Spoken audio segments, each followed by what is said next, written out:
We're talking about a saint that went from partying, from having a mistress, to being one of the greatest thinkers of the Catholic Church. Today we'll be talking about the patron saint of converts, which is Saint Augustine of Hippo. Our story begins in Fagest, which is modern-day Algeria located in North Africa in 354 AD. He was born to a very divided family. His mother was a devout Christian, but his father was a pagan worshipper who only cared about his education and his son becoming a lawyer. On his path of becoming a lawyer, he went to study at Carthage, which is like the modern-day Las Vegas of his time, and he partied a lot during these days and actually got with a mistress and stayed with her for over 15 years. Even during that time, when he stayed with her, he also had a son whose name was Adiodatus. The name means God-given. So even throughout that time, he still named his child a godly name.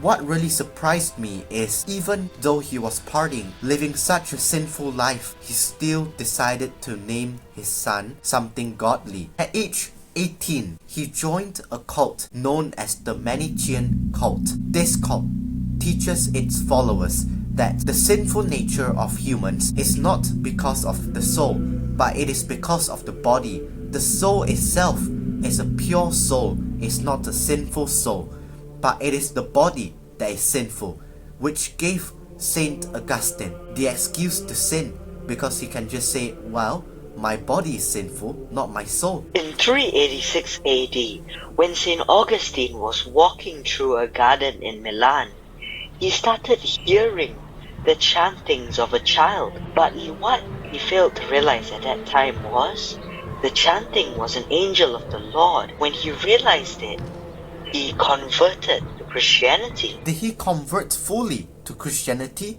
or did he convert to Christianity because he could be a bishop? If I was not mistaken, the bishop at the time made St. Augustine bishop. That was in 420 AD, when he was serving as the bishop, was when he verified a supernatural healing. This story was from a grieving father named Arrhenius. He had laid a holy tunic over his deceased son. The moment he laid that tunic, the boy just woke up like he was sleeping. In 430 AD, this was May, barbarian Vandals who had invaded North Africa had surrounded St. Augustine's city. At that time, he was forced to watch the collapse of his city from his bedroom. In 430 AD, this is August now, during the last days of his life, he entered a state of total isolation. He had the penitential psalms pinned to his walls. While he was reading them, he was weeping in prayer until his final breath on August 28. What we can learn from the life of St. Augustine is that even though sometimes we could be drifting away from God, God always has a way to get us back into communion with Him. But it is our job as Catholic to cooperate with these miraculous paths that God have given us. So it is completely okay for us to think that we are drifting away from God at times. St. Augustine grew up being a godless man. He did not worship God at all. He was partying.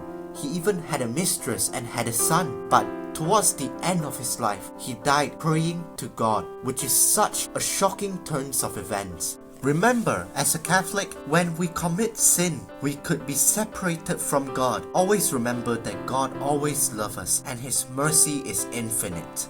I hope you enjoy watching today's video talking about the life of Saint Augustine. If you did, please leave a like, comment and subscribe.